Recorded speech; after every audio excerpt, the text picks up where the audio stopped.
एक भक्त की पत्नी मंदिर में जाकर ठाकुर जी को डांटने लगी। जय श्री श्याम दोस्तों, यह कहानी एक सच्चे भक्त की श्रद्धा और उसकी पत्नी के गहन प्रेम की अनोखी मिसाल है। एक छोटे से गांव में रहते थे मोहन नाम के एक सच्चे भक्त। मोहन का पूरा जीवन ठाकुर जी की भक्ति में बीतता था। सुबह उठते ही वे मंदिर जाते, ठाकुर जी के द्वार पर झाड़ू लगाते, फूल चढ़ाते, भजन गाते। शाम को फिर मंदिर में बैठकर रामचरितमानस पढ़ते। उनके पास ज़्यादा कुछ नहीं था, एक छोटा सा खेत, पुराना घर और एक प्यारी पत्नी जिसका नाम था श्यामा। श्यामा मोहन की तरह ही भक्तिन थी, लेकिन उसकी भक्ति का रूप थोड़ा अलग था। वह घर संभालती, मोहन को प्रसाद बनाकर देती और चुपचाप प्रार्थना करती। मोहन और श्यामा का वैवाहिक जीवन सुखमय था।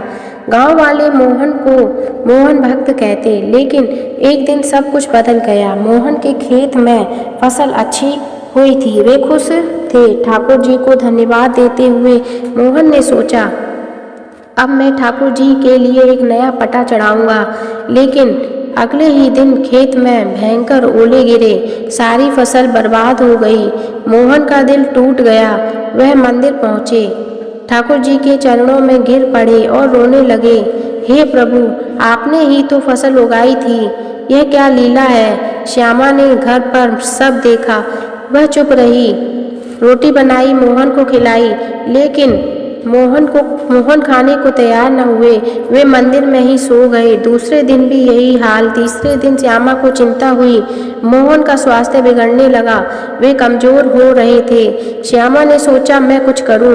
वह मोहन को घर लाई, दवा दी, लेकिन मोहन का मन न माना। वे रोज मंदिर जाते, ठाकुर जी से शिकायत करते, प्रभु आपने धोखा दिया, अब मैं भजन न गाऊंगा। गांव वाले आते, कोई कहता मोहन भाई ईश्वर की माया है, धैर्य रखो। कोई कहता नया बीज बो दो, लेकिन मोहन सुनते न थे। श्यामा सब सहती रही। महीना बीत गया, घर में अनाज कम हो गया, बच्चे न थे उनके, लेकिन पड़ोस के बच्चे आते, श्यामा उन्हें खिला देती। एक रात मोहन बुखार से तड़पने लगा। श्यामा ने ठंडे पानी से सिकाई की। सुबह होते ही मोहन फिर मंदिर चले गए। श्यामा का मन भर गया। वह सोचने लगी, ठाकुर जी, मोहन आपके भक्त हैं, फिर यह कैसी परीक्षा। रात को नींद न आई। सुबह उठी, घर का काम निपटाया और मोहन को कहा, आज मैं मंदिर जाऊंगी, तुम आराम करो। मोहन ने आश्चर्य से देखा, लेकिन चुप रहे। श्यामा ने एक साफ सुथरे कपड़े पहने, एक थाली में फूल, चंदन और प्रसाद लिया। मंदिर पहुंची, ठाकुर जी की मूर्ति के सामने खड़ी हो गई। मंदिर खाली था, सुबह का समय था। श्यामा ने थाली रखी, ठाकुर जी को प्रणाम किया। फिर अचानक उसका स्वर कठोर हो गया। वह डांटने लगी, अरे ठाकुर जी, तुम्हें लाज नहीं आती।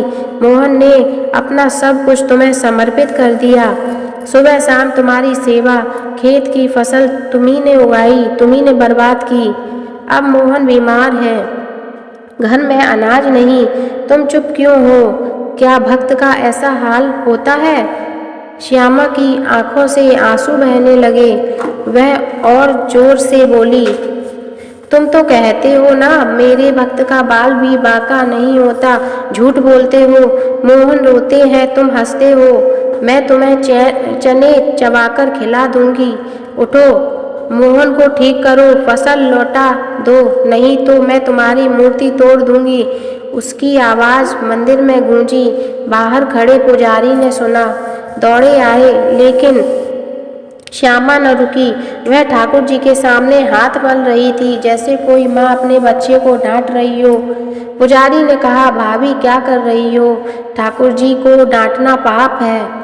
श्यामा ने पुजारी को घूरा, पाप, मोहन का दर्द कौन देखेगा, तुम्हें क्या, जाओ।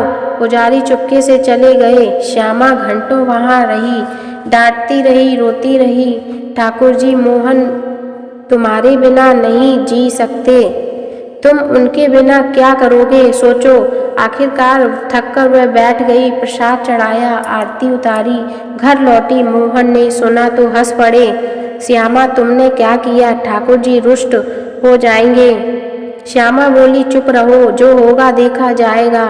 उस रात मोहन को नींद आई, बुखार उतर गया। सुबह उठे तो आश्चर्य, खेत में हरी भरी कोपलें दिखीं। ओलों के बाद नया अंकुरण। गांव वाले दौड़े आए, मोहन भाई चमत्कार हो गया। मोहन मंदिर भागे, ठाकुर जी के चरणों में गिरे, आंसू बहाए, प्रभु क्षमा करो। लेकिन कहानी यहीं न थमी। अगले दिन मंदिर में एक चमत्कार हुआ। सुबह सुबह ठाकुर जी की मूर्ति से एक दिव्य स्वर सुनाई दिया। पूरा गांव इकट्ठा हो गया। स्वर बोला, श्यामा ने सच्चा प्रेम दिखाया, वह मेरी सच्ची भक्तिन है। मोहन का भक्ति परीक्षा थी, अब फसल लहलहाएगी। घर भर जाएगा। सब स्तब्ध। पुजारी ने घोषणा की, श्यामा को गांव की भक्तिन कहा जाने लगा। मोहन और श्यामा का जीवन फिर सुखमय हो गया। फसल इतनी हुई कि बेचने को बहुत बचा। मोहन ने ठाकुर जी के लिए सोने का पटा चढ़ाया। श्यामा अब भी मंदिर जाती, लेकिन डांटने न जाती। वह मुस्कुराती, प्रार्थना करती। गांव वाले कहानी सुनाते, बच्चे गाते, श्यामा भाभी ने ठाकुर जी को डांटा, चमत्कार हो गया। कहानी का विस्तार, भक्ति की गहराई। यह घटना सालों पहले की है, लेकिन गांव में आज भी प्रचलित है। मोहन का जन्म एक गरीब परिवार में हुआ था। बचपन से ही वे भगवान राम के भक्त थे। पिता की मृत्यु के बाद खेत संभाला। श्यामा से विवाह हुआ तो जीवन में प्रकाश आया। श्यामा मजबूत स्वभाव की थी। वह मोहन की भक्ति को पूजती, लेकिन व्यावहारिक भी थी। फसल बर्बाद होने पर मोहन का धैर्य टूटा। उन्होंने खाना छोड़ दिया। श्यामा ने पहले घरेलू उपाय किए, दूध पिलाया, जड़ी बूटी दी, लेकिन मोहन मंदिर में ही रम गए। श्यामा की डांट का रहस्य क्या था? वह डांट न थी, प्रेम का उद्गार था। जैसे कोई पत्नी पति को प्रेरित करती है, वैसे ही श्यामा ने ठाकुर जी को मोहन के दर्द से जोड़ा। हिंदू शास्त्रों में कहा गया है, ईश्वर अपने भक्तों के सुख दुख में साथी होते हैं। श्यामा ने ठाकुर जी को याद दिलाया। मंदिर की दीवारें गवाह थी। उस दिन हवा भी रुक गई थी, पक्षी चुप थे। श्यामा की पुकार ने ठाकुर जी का हृदय पिघला दिया। चमत्कार के बाद गांव बदला, लोग ज्यादा भक्त हो गए। मोहन ने भंडारा किया, गरीबों को अनाज बांटा। श्यामा ने महिलाओं को सिखाया, भक्ति में प्रेम जरूरी है, डर न हो, विश्वास हो। एक दिन एक बुजुर्ग आया, बोला, बेटी तेरी डांट ने ठाकुर जी को जगा दिया। श्यामा शर्माई। लीला का रहस्य, वर्षा ऋतु आई, खेत लहलहाए। मोहन बोले, श्यामा तुम्हारी डांट ने सब ठीक किया। श्यामा हंसी, नहीं मोहन, ठाकुर जी की कृपा है, हमने तो बस पुकारा। एक रात सपना आया मोहन को, ठाकुर जी दिखे, बोले, मोहन भक्ति में परीक्षा आती है। श्यामा ने साबित किया, भक्त की पत्नी भी भक्तिन होती है। मोहन रो पड़े।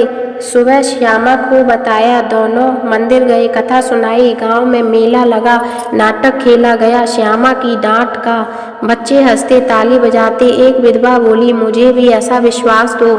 श्यामा ने गले लगाया, प्रभु सब सुनते हैं। जीवन चलता रहा, बुढ़ापा आया, मोहन बीमार पड़े। श्यामा फिर मंदिर गई, इस बार डांट न दी, प्रार्थना की, मोहन ठीक हो गए। अंत समय आया, दोनों ने ठाकुर जी का नाम लिया, समाधि मिली। आज भी मंदिर में श्यामा का चित्र है। लोग कहते, डांट वाली भक्तिन। यह कहानी सिखाती है, भक्ति में प्रेम, विश्वास और साहस हो। ठाकुर जी भक्तों के साथ रहते हैं, उनकी लीला अपरंपार है। जय श्री श्याम दोस्तों, जय श्री श्याम। कहानी अच्छी लगी हो तो चैनल को सब्सक्राइब कीजिए और लाइक भी कीजिए।